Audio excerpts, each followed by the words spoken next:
happy Saturday, or if you're watching this in the future, happy day to you. My name is Coach JV. I am the top health and mindset coach in the world. What you believe in your heart, you think in your mind, will eventually become your words and become your reality. I am the guy that teaches you man and woman how to fish. You give a man or woman a fish, they'll eat for a day. You give them a fishing pole, they'll eat for a lifetime. If you teach them how to farm, they can feed a nation. We are heading into the new quantum financial system, the fourth industrial revolution, and the freight train has left the building warriors. You have two choices. You can get on board and go for the ride of your life, or you can get run over by it.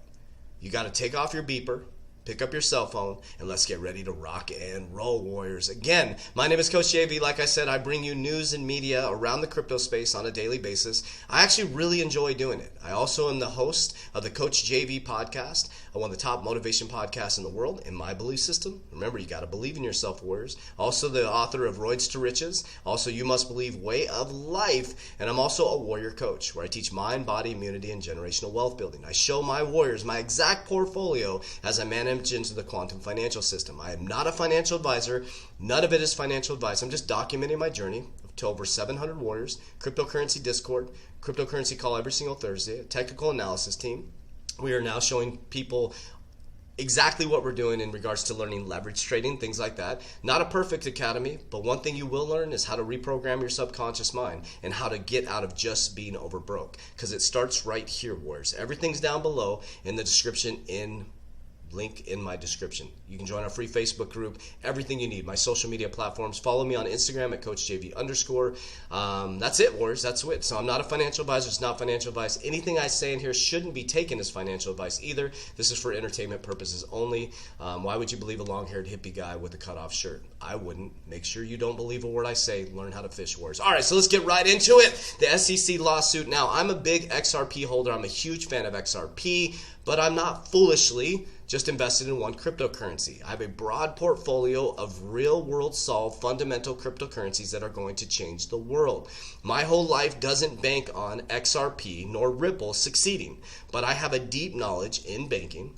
I understand the real-world solve of Ripple and XRP, and I love the infrastructure. I love the leadership team, their marketing team, their board of directors, the system that they created. And I'm really excited to see how XRP is going to be running on the Flare network. Now, as you saw in one of my videos, I didn't see a lot of comments around it, but I dove deep around Flare saying that they support XRP through this SEC lawsuit, but saying they are not directly connected with XRP, but they're allowing XRP to run on their system. But when I dove a little bit deeper, I found I'm going to say it wrong, Xspring, right? Xspring is the company that invested in Flare, and Xspring is a subsidiary of Ripple. So maybe I was wrong. Check out the research. It looks like it's right. So Xspring invested in Ripple.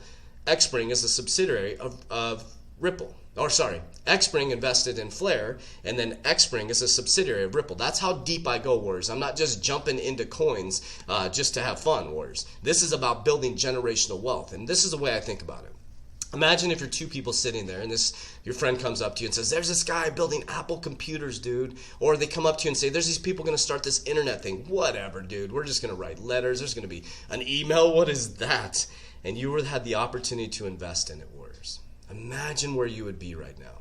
You would be one of the 634 richest people in the world, and you would be on the other side of the coin. You wouldn't be the one bitching and complaining that the government is taking over your life. You'd be the one making the financial decisions and the big moves. So my goal is to become extremely, extremely wealthy so I can change the narrative. That's simple. I want to bring the money back to the people. I want to be able to feed as many people as possible. And I want to help those who believe they can't help in themselves, who haven't learned that everything is right here in your mind. But you came here to learn about what's going on with Ripple today, right? So let's check it out. So this is really cool. This came out on February 19th. You may have heard this already.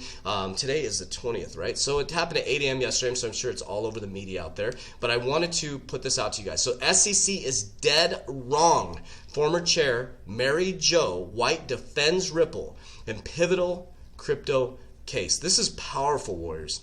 When the Securities and Exchange Commission filed the lawsuit in the waning days of the Trump administration against cryptocurrency company Ripple in December, the broader crypto industry reacted with surprise and alarm. It also led to Ripple to deploy some high-profile advocates to defend in the public, including former SEC Chair Mary Jo White.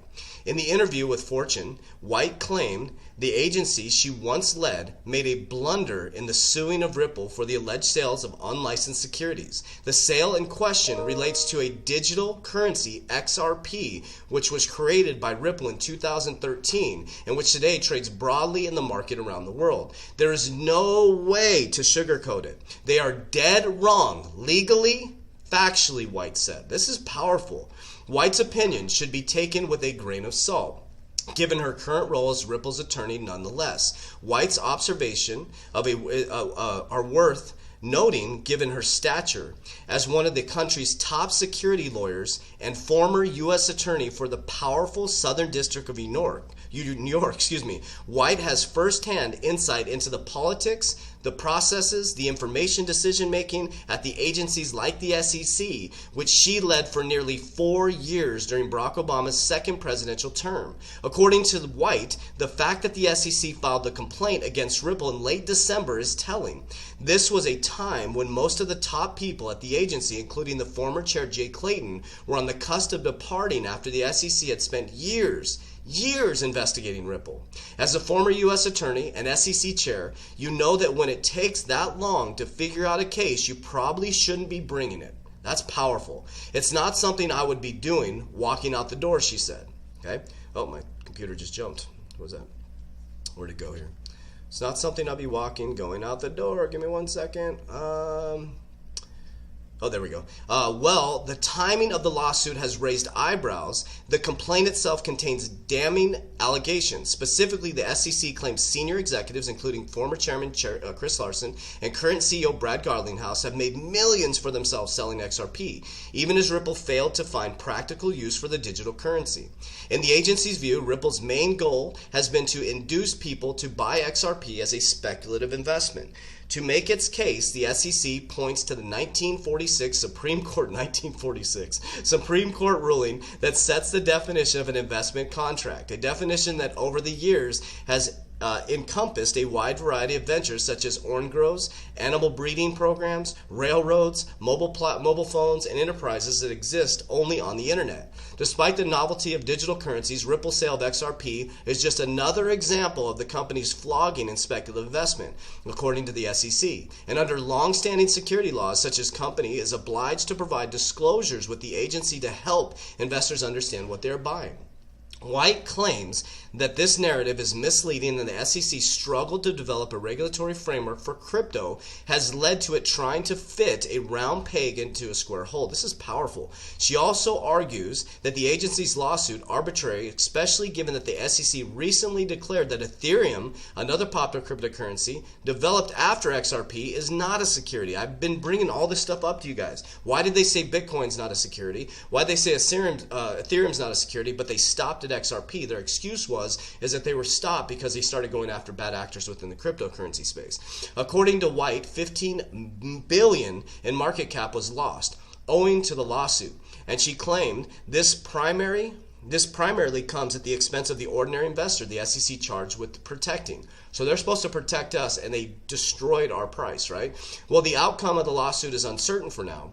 White suggests a resolution could come as early as October in the form of summary judgment for the federal court. She also hinted that the two sides could reach a settlement before then, one that would lift legal cloud over Ripple, while also providing broader guidance to the cryptocurrency industry. White notes that Jay Clayton's successor, incoming SEC chair Gary Gensler, is an authority on the cryptocurrency and is likely to take the personal interest in the case. You have a scarce resource scarce resources as chair, and you have to pick your spots. The crypto landscape is a critical one, and there's a crying need for clarity. This is powerful, warriors.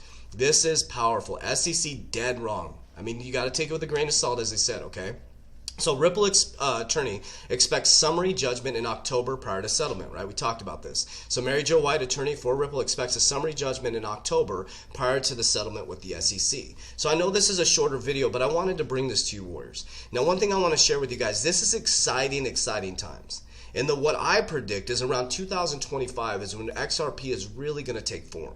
As they're working with 200 banks right now, they are the infrastructure for institutional investors. This is for institutional investors. It's not for retail investors, warriors. So what I'm doing, this is not financial advice, is I'm holding on like a tick on a dog. I've literally put my XRP on Kraken and I'm letting it ride. And the price drops to a certain price point, I'm buying more. Okay? So I'm not jumping in and out of XRP. I did not jump out during the pump and dump. I didn't play games with my money. I don't play games with my money, warriors. This is very serious to me.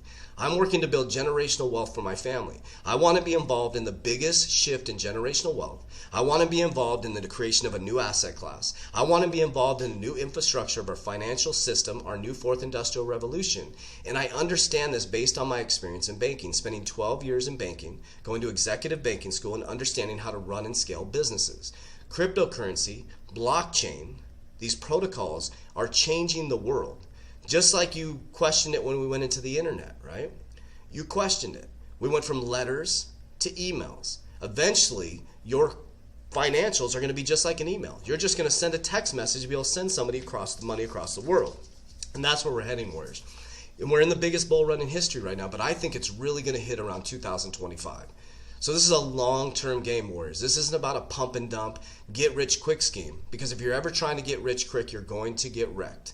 If you're emotional, you shouldn't be in the cryptocurrency market. The stock market can drop 10% and people freak out. That's a stock market crash. The cryptocurrency market can drop 30% in one day, and you can also make 20% gains. So let me give you a brief example of how volatile this market is. So if you have weak hands, you probably shouldn't be in the crypto space. If you're someone who is very easily swayed, you probably shouldn't be in the crypto space, warriors. So since we've been on this, the Raven coin is up 99%. Okay? Crypto.com is up 8%. SNX is up, Cardano, ADA is up 20% since yesterday, warriors. 20%. You would crap your pants in the stock market if you gained 20%. Polkadot is up 19%. 2%, 8%, 4%. These are huge stock market gains. So that's what I want to warn you, warriors. If you're going into this space, don't listen to a million different people. Find somebody who you trust, like, and know. But understand you need to make informed decisions. I do Warren Buffett style investing in the crypto space. What I mean by that, he's not investing in crypto, or he claims not to be investing in crypto, right? He's going into the gold mining. Now, what I want to share with you is that I look at the real world solve of a cryptocurrency. Are they really going to solve a real world problem? I look at the leadership team. I look at the marketing team. Because it doesn't matter how great the protocol is. If you don't have the right marketing team, the right leadership team, and you don't have the right people backing you, you're not going to go anywhere, warriors. Because one CEO can ruin a company. VeChain, the CEO is a beast. He travels frequently throughout the year away from his family, building and growing the ecosystem of VeChain. Beast. That's why I hold the most coins in VeChain. Also, it's very cheap, okay, in regards to what's the value of what you can buy it for in regards to the marketplace. So, warriors, this is very serious times right now. This is an opportunity for us as the common folk, the uncommon 1%, to bring wealth back to our families. There will never be a time like this in history again. Let me repeat that. There will never be a time like this in history again, where the biggest shift in generational wealth, you get to be a part of it. And as Dan Pena says, I love this video. It's pretty crude. It's pretty crude. He's a pretty hardcore dude, but he's a badass. And he says in this video, be careful when you go watch him if you're easily offended. But I like what he said. He said, what are you going to tell your children? I'm paraphrasing big time, but I want to give him respect. Dan Pena said that. What are you going to say 20 years from now? When your children ask you, Mom, Dad, Grandma, Grandpa, what did you do in the biggest shift in generational wealth? I did nothing. I sat on my hands and I watched other people shift the generation for a lifetime. But here's another thing, warriors. I know I'm on my soapbox right now, but unless you change your subconscious mind, if you're poor right now or you're just over broke in a job, and if you don't change your subconscious mind, it doesn't matter if you make 10, 20 million in the biggest bull market in history, right? You will always be broke, because this has to change before the physical will change. If you get a lot of money and you haven't changed this, the money will leave you right away, warriors. So this is very important times, warriors. Mind, body, soul, higher vibration, whatever you want to call it. This is our time, warriors. It is our time to become the uncommon 1%. Everything you need is down in the description right here in the YouTube channel. I appreciate your support. Make sure you follow me on Instagram at CoachJV_. I do stories every single day. I post every single day. And as we always say, warriors, rise. Let's go.